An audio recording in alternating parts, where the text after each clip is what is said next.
This entitled mum is so insane that she'll try to steal a dog and tries to get this guy to lie on her behalf. But he won't let her get away with it. Happy birthday if today's your birthday and on with the revamped show. In the cast, M, me, EM, entitled mother, Mum, my mother, C, cop. The park in my town is home to 2 Pokemon Go gyms. I like to walk to the park and back at least once a day to get some distance in and take those 2 gyms. I've done this every day since about December. This time around, there is just the one family at the park. I look over and give a look because I heard a kid screaming. It turns out Daddy was just messing with him after he got off a slide. I walk over to a bench, sit down and pull out my phone and start endlessly tapping in order to take this gym as quickly as possible. As I was just finishing up, I heard hard stomping coming in my direction. I looked up. There I see the kid's mother giving me a dirty stare as she comes towards me. Is there anything I can do for you, ma'am? What are you doing at a children's park? You look like you're 17. I was 14 at the time. Since I had a big build, I was often mistaken for being much older than I was. Actually, I'm 14 and I'm just sitting here playing Pokemon Go. I was actually just getting ready to leave. You weren't playing Pokemon Go. You were taking pictures of my kids for some child scheme. This took me by surprise. I, for one, was not a child M. So I wasn't taking pictures of jack squat. No, I wasn't. I was playing Pokemon Go. Give me your gosh darn phone and your name and number. I don't have to give you anything. I'm an adult with 3 kids. Yet only 2 were in the park. You will do what I say so my honey buns can go back to their peaceful playtime. I don't have to do anything. I'll be going home now. I get up and start walking back to my house. Sit back down, young man, and give me your phone or I'll call the cops. Me feeling quite irritated, but decided to say something stupid.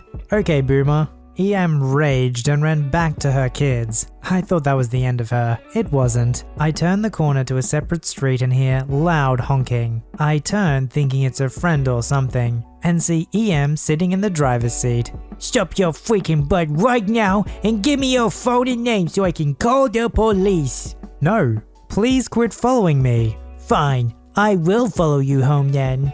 I kept walking home with EM following me. I pulled out my phone and called my mother to warn her of the situation. So yeah, got this crazy lady following me, demanding I give her my phone and won't stop till I get home. Just go home, honey, I'll deal with it. So I kept walking home. When I got there, I saw Mum standing in the front yard, arms crossed, looking at the car behind me.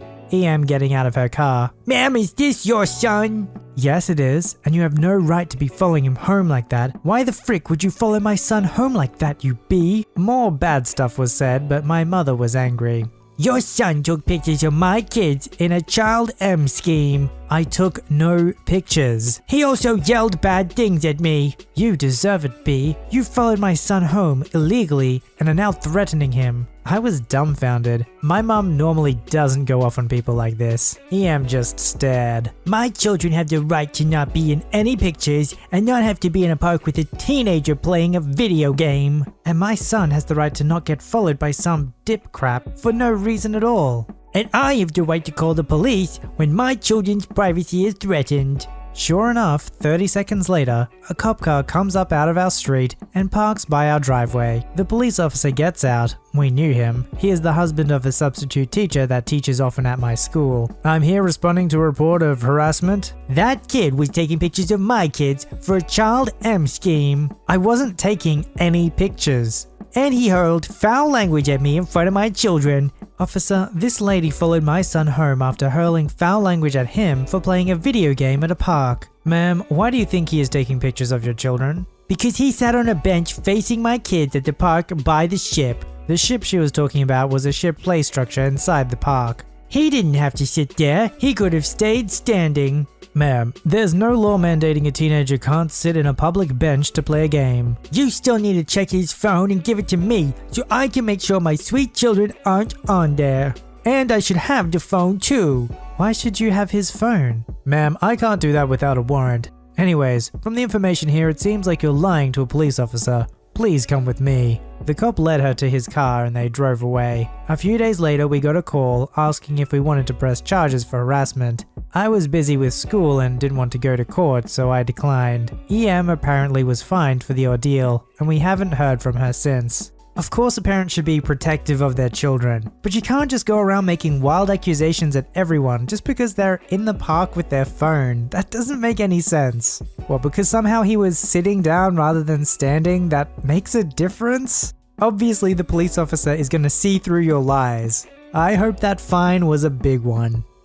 Oh boy, I had hoped I wouldn't run into another one, but a crazy year brings out the crazy in some people, I guess. This happened after the virus restrictions were lifted in my area, so many public places are open again, and my girlfriend and I wanted a night out with friends after the whole thing going on. I'm 21 male and my girlfriend is 22 female, so a night out with friends, obviously, consists out of cheap alcohol and crude jokes in our group. We drank before meeting our friends, since only drinking in clubs or bars is way too expensive. Onto the story. My girlfriend and I hopped onto the bus and I tried to explain to her that I hoped that quantum entanglement could be used to transmit information between places simultaneously, which would make transmission way easier. Yeah, I'm weird when I get buzzed on alcohol, and tend to talk about science and physics. My girlfriend was ever so interested in what I had to say. She was not, but I was happy talking about it. And there was some other noise in the bus among them. A more or less agitated discussion that I didn't bother because it's crowded public transport, right?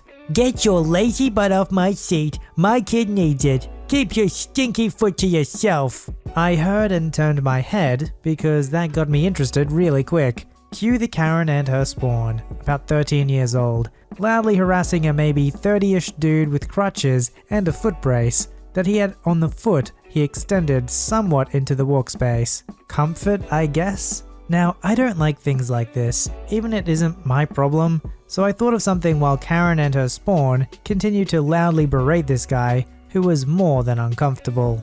And I came up with a plan that my buzzed brain thought was genius. I had an interest in language, especially the old swollen language, and I wanted to do exactly that for my own pits and giggles. I say Shakespeare because that's the beacon of this language for the English-speaking world, I guess. So I basically told my girlfriend to watch this and strutted slowly, head held up high to them while loudly clearing my throat. Then I began to talk. Who art thou to taketh mine seat, insignificant peasant? Do thee not knoweth who I am, or who I worketh for? At this point, a whole lot of heads were turned and the WTF was readable in their faces, although it had a comical undertone to it, as I mimicked the Karen speech and tried to translate into the old swollen speech. With a smile, prompted by the horrid look on Karen's face, I continued. I shall not care about the crippled, for I am of such utmost importance that mine family should not endure standing, although it may just take the lessest of minutes to mine destination. Karen was in shock, and her kid didn't know what was going on, as I was standing right before them and laying on a thick, complete with hysteric dramatic arm movements. I briefly looked around, and some people stifled laughter and snickered. I like to think they laughed about Karen and my performance, and not about me. But what do I know? Before Karen regained her confidence, I continued and pointed at her while saying, "Leaveth now, for thou shalt not be granted the right to insult the disabled." Then I stared at her with a mighty alcohol-buzzed grin on my face while watching her trying to get some words out. She finally managed to ask me, "What?" After a solid 5 seconds of people snickering in the background, I just said, "Leave this guy alone. Take your crotch goblin and you can get lost." My girlfriend burst into laughter at that, and Karen left at the next stop, which was basically right when I told her to get lost. So she left, red-faced, huffing and puffing. The dude that got harassed asked me basically, "What was that?" And I said, "It worked, worth it I guess," and burst into laughter while going back to my girlfriend, who shook her head at me while I just kept smiling about what I just pulled off. It made a really good "you won't believe what just happened" story that I told my friends that evening, and I switched between normal speaking and this old-fashioned swollen speech, especially when ordering drinks, and it became somewhat of an inside joke in my friend group.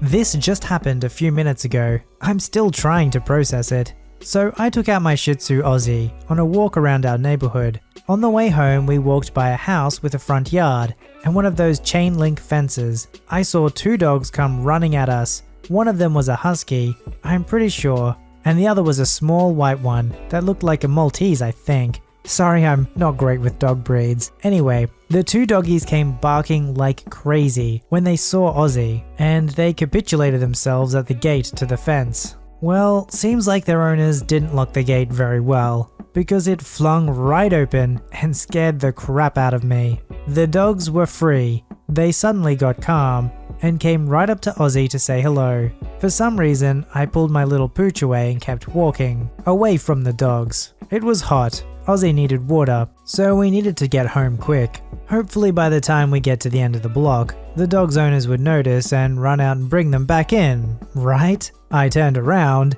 They were sniffing around the curb, dangerously close to the street. Not a single person in sight. What the frick is wrong with me? I couldn't leave them like that. We turned around and returned to the dogs. They came bounding over, hopping around excitedly, sniffing my dog like they wanted to play with him. And so I started to attempt to get them back into the yard, trying to be quick about it in case somebody watching from afar thought I was a dog napper or something. So I tried to get the doggies back in the yard, but they didn't want to go in. I had 3 pups to protect, but none of them felt like listening to me. They just wanted to play. Here comes EM, who seemed to materialize out of nowhere. She came by in her car and rolled down the window to talk to me. "Do you have a dog?"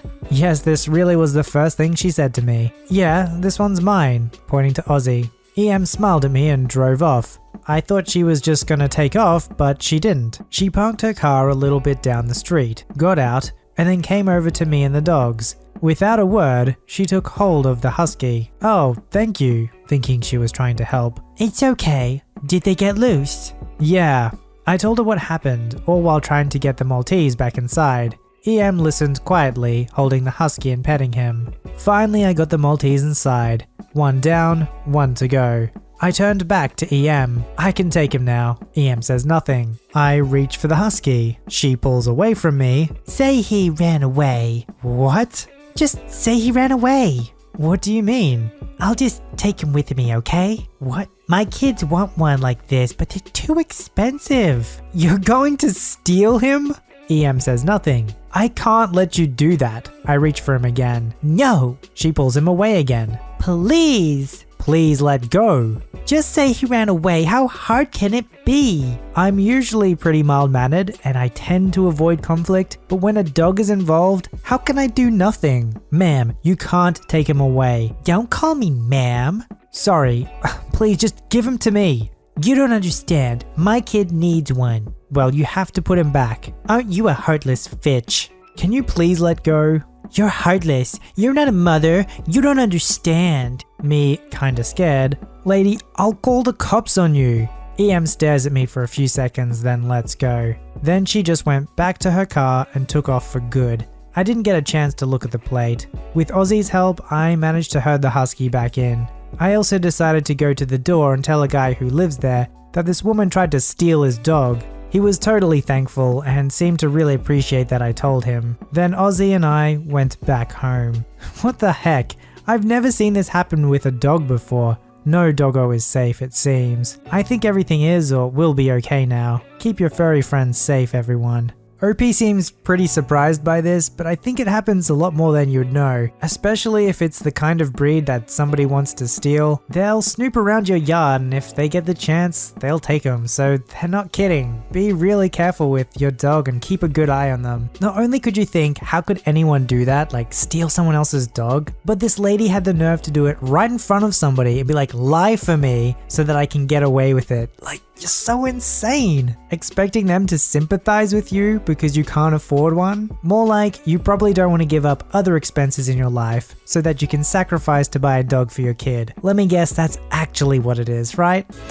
Submit your story to be read on the channel at VoiceyHereStories@gmail.com and join our Voicey veteran community at r/VoiceyHere. Don't forget to like, subscribe, and hit that bell to never miss an episode. Alright, Voicey veterans, I'll see you in the next one.